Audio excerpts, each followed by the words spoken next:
आखिरकार समाजवादी पार्टी अपने पुराने रंग में आ ही गई है और उसको अभी से लगने लगा है कि हमारी सरकार आ रही है तो फिर नियमों को क्या मानना।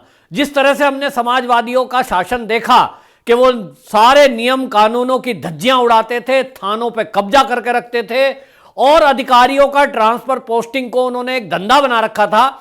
अब चुनाव की शुरुआत में ही उन्होंने के स्वामी प्रसाद मौर्य की ज्वाइनिंग के टाइम पे समाजवादी पार्टी के कार्यालय में लखनऊ में कोरोना प्रोटोकॉल की धज्जियां उड़ाते हुए चुनाव आयोग की आचार संहिता को मखौल बना दिया। क्योंकि आप देखिए, चुनाव आचार संहिता जो लगी है उसके साथ ही चुनाव आयोग ने एक गाइडलाइन जारी की थी और यह कहा था कि कोई भी जितनी भी पार्टियां हैं उनको कोविड प्रोटोकॉल का पालन करना पड़ेगा, क्योंकि इन दिनों में केस ज्यादा बढ़ रहे हैं।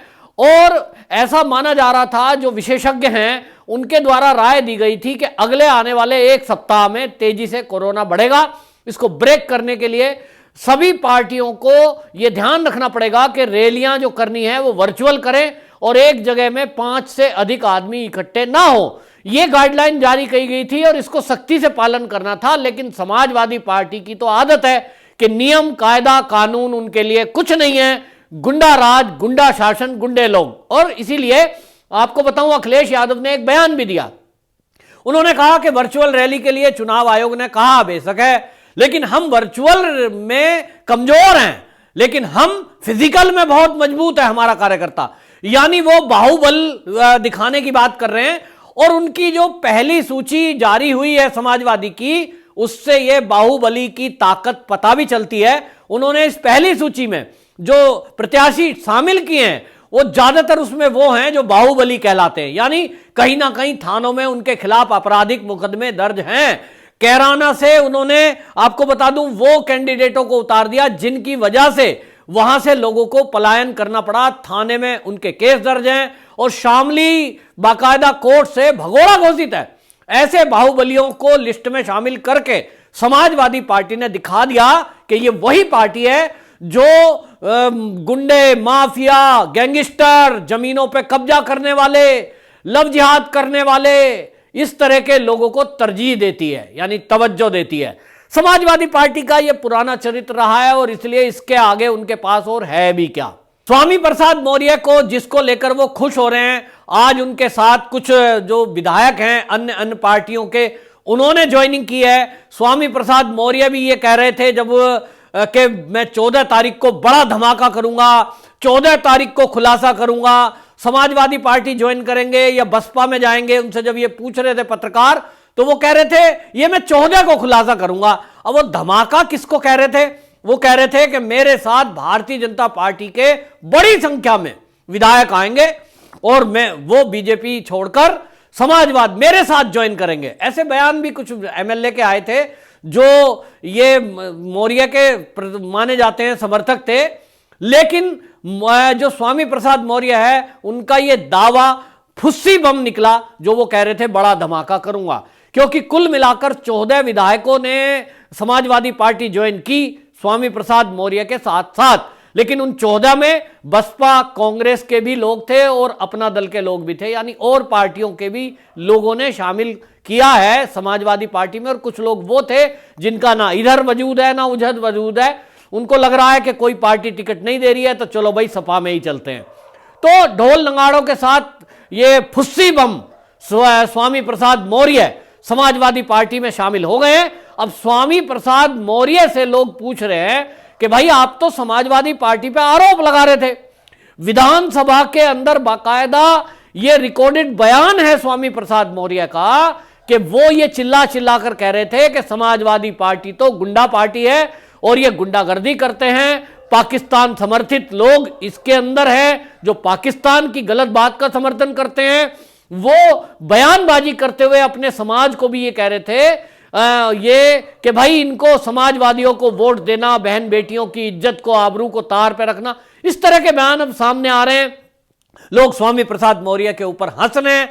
वहीं आपको बता दूं, समाजवादी पार्टी ज्वाइन करने के नाम पर जिस तरह का ड्रामा रचा गया, अब इसको लेकर जो लखनऊ के डीएम हैं उन्होंने बाकायदा केस दर्ज किया है। और जिला अधिकारी अभिषेक प्रकाश, उन्होंने बताया कि जो ये है 5 लोगों की अनुमति थी कोविड टाइम में, इन्होंने 2500 लोग ये यहां इकट्ठे किए और बिना इजाजत ये रैली कर डाली, जिसके तहत आपको बता दूं ये उल्लंघन है सीधे सीधे नियमों का। और क्योंकि आचार संहिता इस समय चुनाव आचार संहिता उत्तर प्रदेश में लागू है, तो सीआरपीसी की धारा 144 का उल्लंघन है और इसलिए इनके खिलाफ एक केस तो यह बनेगा। दूसरा, महामारी एक्ट धारा 269, 270 और 144 धारा का भी उल्लंघन है, क्योंकि वहां 5 आदमी से अधिक जहां इकट्ठे होते हैं वो जो है नहीं होने चाहिए थे। अब इन धाराओं में केस दर्ज हुआ है। कुछ लोगों का कहना यह है कि ऐसे में अगर चुनाव आयोग सख्त हुआ, नियमों में कुछ खामियां हैं, नहीं तो समाजवादी पार्टी की मान्यता रद्द भी हो सकती थी। ऐसा कानून होना चाहिए था, लेकिन अब यह देखना है कि चुनाव आयोग इस पर क्या संज्ञान लेता है। इतना तो तय है कि समाजवादी पार्टी का यह जो उद्घाटन सत्र था एक तरह से इस पर ही ग्रहण लग गया है। और अब हालांकि भारतीय जनता पार्टी का पक्ष आया है, उन्होंने कहा कि जो हमारी पार्टी छोड़कर जा रहे हैं, यह हर बार होता है, क्योंकि भारतीय जनता पार्टी की लोकप्रियता इतनी है, सारे सर्वे ये कह रहे हैं कि योगी जी की सरकार दोबारा आ रही है। अब योगी जी की सरकार बनता देख लोगों के मन में यह आ गया, बाकी पार्टी छोड़ छोड़ के आ रहे हैं कि हमें भी कहीं से बीजेपी का टिकट मिल जाए। और इसलिए आपको बता दूं, भारतीय जनता पार्टी की हालत यह है कि उत्तर प्रदेश में 403 जो कुल सीटें हैं, उनके पास हर विधानसभा से कम 4 बायोडाटा, अधिक हैं लेकिन कम से कम 4 बायोडाटा ऐसे हैं हर विधानसभा सीट से जो प्रबल दावेदार हैं। यानी उनके अंदर जीतने की क्षमता भी है, उनके पास चुनाव लड़ने के लिए धन भी है, उनके पास पोस्ट ग्रेजुएशन या ग्रेजुएशन की योग्यता भी है, वो भाजपा पार्टी में पिछले काफी दिनों से काम कर रहे हैं, संघ से संबंधित हैं, ऐसा बायोडाटा में लिखते हैं। और 403 सीटों पे हर सीट पे आप देख लीजिए 4 बायोडाटा कम से कम ऐसे प्रबल दावेदारों के हैं।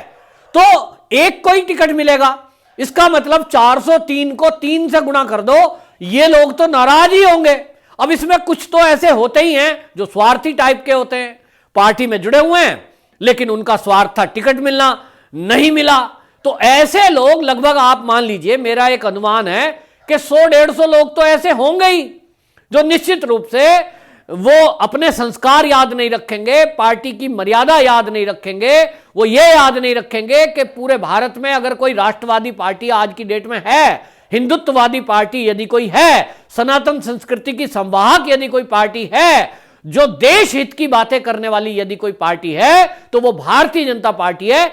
जो इस बातों को भूल जाएंगे और निजी स्वार्थ को आगे लाएंगे, ऐसे लगभग 100-150 लोग जरूर भारतीय जनता पार्टी के भी इधर उधर जाएंगे। किसी को बसपा में ठिकाना मिलेगा, किसी को कांग्रेस में मिलेगा, किसी को सपा में मिलेगा, ये जाएंगे तो जाएं। हर साल ऐसा होता है, हर बार ऐसा होता है, हर बार चुनाव होगा 100-150 लोग नाराज हो जाएंगे। लेकिन जो बाकी संस्कारी लोग हैं, जिनको लगता है कि पार्टी में यदि बने रहकर हम पार्टी के सिपाही के रूप में अगर हम टिके रहे, काम करते रहे, आज नहीं तो कल पार्टी में हमें कोई ना कोई स्थान तो मिलेगा। अब आप ये देखिए कि जितने ये पार्टी में बड़े पदाधिकारी दिखाई देते हैं आज आपको, चाहे वो स्वतंत्र देव सिंह हो, चाहे वो केशव प्रसाद मौर्य हो, चाहे वो आपके दिनेश शर्मा जी हो, या योगी जी ही हो, मोदी जी हो, इनका आप जीवन देखेंगे तो इनको सीएम पीएम बने हुए तो थोड़े दिन हुए हैं भाई। अभी 7 साल पीएम बने हुए गए मोदी जी को, इसके बाद 3 टर्म वो सीएम रहे। लेकिन उसके पहले का जीवन किसी ने पढ़ने की कोशिश की है? मोदी जी और योगी जी का पहले का जीवन यदि आप देखेंगे, वो लोग जो बीजेपी से नाराज होने की बात कर रहे हैं, वो देखेंगे तो देखेंगे कि इन्होंने इतना जीवन जिया है, दरियां बिछाई हैं, सफाई की है, कमरों में झाड़ू लगाई हैं, लोगों को पानी पिलाया है। उस सेवा के बाद लगभग 20-30 साल सेवा करने के बाद आज ये फल इन्हें मिला है कि आज ये सीएम या पीएम बन पाए। कुछ लोग सोचते हैं कि अभी 2-3 साल भाजपा में आकर उनको सेवा करते हुए हो गया, बढ़िया उन्होंने पार्टी की सेवा कर ली, अब तो उनको विधायक हो जाना चाहिए, अब तो उनको मंत्री बन जाना चाहिए। इस तरह के स्वार्थी लोगों के लिए भारतीय जनता पार्टी में जगह नहीं है। यहां राष्ट्रहित सर्वोपरि है। जो राष्ट्र के हित से सोचकर पार्टी में सेवा करना चाहते हो या कर रहे हो या करेंगे, उन्हीं का भविष्य उज्जवल है। निश्चित रूप से यह पार्टी एकमात्र भारतीय जनता पार्टी ऐसी है जो यहां राष्ट्र को आगे रखती है, जो देशभक्ति की बात करती है, जो सनातन संस्कृति की बात करती है, जो हिंदू मान्यताओं की रक्षा का काम करती है। बाकी तो परिवार के दल हैं, बाकी तो एक परिवार की पार्टियां हैं या एक समाज की पार्टियां हैं। जो राष्ट्रीय पार्टी कहलाने लायक है और जो सबको साथ लेकर के चलने वाली पार्टी है, जो एक विचारधारा की पार्टी है, वो तो भारतीय जनता पार्टी है। तो निश्चित रूप से बीजेपी की विजय होने वाली है और बाबा जी दोबारा से मुख्यमंत्री बनने वाले हैं यूपी के। तो समाजवादी पार्टी के कार्यकर्ताओं के द्वारा ये जो मखौल उड़ाया गया है कानून का लखनऊ में, निश्चित रूप से इसके तहत उनके खिलाफ कार्रवाई होगी और वो अब जेल की सलाखों के पीछे जाएंगे। चुनाव लड़ने की मंशा लेकर जो स्वामी प्रसाद मौर्य समाजवादी में शामिल हुए, उनका हश्र ऐसा होने वाला है जैसा वो कहावत है कि धोबी का कुत्ता घर का ना घाट का। स्वामी प्रसाद मौर्य गए थे मंत्री बनने, निश्चित रूप से भाजपा छोड़कर जब वो गए हैं तो अब आगे आने वाले दिनों में शायद वो जेल में ही समय काटेंगे और चुनाव भी नहीं लड़ पाएंगे, कहीं के नहीं रहेंगे। और भारतीय जनता पार्टी में यदि जुड़े रहते तो उनको इतना मान सम्मान मिला था कि 4-4 मंत्रालय दिए गए थे। तो विचार करना होगा ऐसे लोगों को जो मौसम में रंग देखकर रंग बदल जाते हैं। लोगों को एक जगह टिका रहना, वो कहावत है कि पत्थर भी एक जगह पड़ा हुआ वजनी हो जाता है। तो बहरहाल समाजवादियों की अकल ठिकाने अब वहां के प्रशासन का काम है, किस तरह की कार्रवाई होती है इनके खिलाफ। ये जो अहंकार में आ गए हैं अखिलेश यादव अभी से ही चुनाव के रिजल्ट आने के पहले कि हम आ रहे हैं और इसलिए कानून की धज्जियां उड़ाना हमारा अधिकार है, ये अब जेल की सलाखों के पीछे जाते दिख रहे हैं। वंदे मातरम।